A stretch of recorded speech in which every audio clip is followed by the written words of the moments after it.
नमस्कार. चला तर आपण आजच्या व्हिडिओमध्ये बघणार आहोत मुंबई उच्च न्यायालय भरती ही लवकरात लवकर येणार आहे.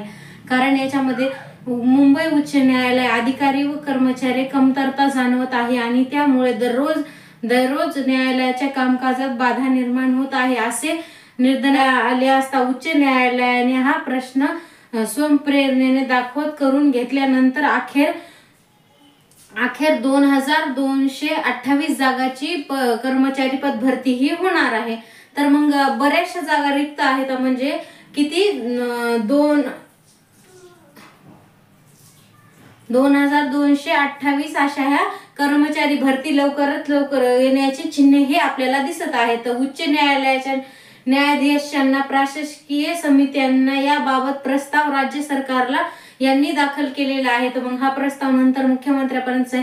मात्र ह्या कामामध्ये उच्च न्यायालयाच्या कामकाजामध्ये रोज दैनंदिन मध्ये 25,000चे डॉक्युमेंटवर काम व्हायला पाहिजे, स्कॅनिंग वगैरे याच्यासाठी. तर मग खूप कर्मचारी कमी असल्यामुळे अशी ही भरती होणार आहे. लवकरात लवकर 2228 जागाची ही पदभरती होणार आहे. तर मग याच्यामध्ये खंडपीठाकडून PM पळशीकर यांनी ही खंडपीठाकडून पाठवलेली आहे की एवढ्या पदाची जागा ही लवकरात लवकर भरण्यात यावी.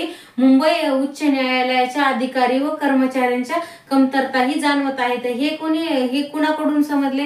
कारण लोकमत पेपर याच्यामध्ये ऍड आली होती की मुंबई उच्च न्यायालयाच्या अधिकाऱ्यांची पदभरती व कर्मचाऱ्यांची पदभरती लवकरात लवकर करणे खूप गरजेचे आहे. कारण याच्यासाठी जे दैनंदिन कामकाज आहे ते मध्ये खंड पडत आहे. तर मग हे कोणते कोणते पद असणार आहेत? आधी ही एक्झाम कशा पद्धतीने होते? तर सुरुवातीला ही एक्झाम कशी झालेली? आतापर्यंत ऑफलाईन पद्धतीने ही एक्झाम झालेली आहे. एक्झामची पद्धत ऑफलाईन पद्धतीने होते. तसं किती 90 मार्काचा पेपर ही घेतलेला होता. मग अगोदर ही भरती कशी झालेली होती? 90 मार्क्सचा पेपर झाला होता. त्याच्यामध्ये 10 मार्कला मराठी, 10 मार्कला इंग्रजी, 10 मार्कला रिजनिंग आणि अशा पद्धतीने हे प्रश्न विचारले होते. उच्च न्याय विभागाच्या टंकलेखनाचे 5,000 तसंच उच्च न्यायालयाची जे काही पदभरती ती कशा पद्धतीत होणार आहे की ती 5,223 पदाची ही पदभरती होणार. म्हणजे टंकलेखक लिपिक म्हणून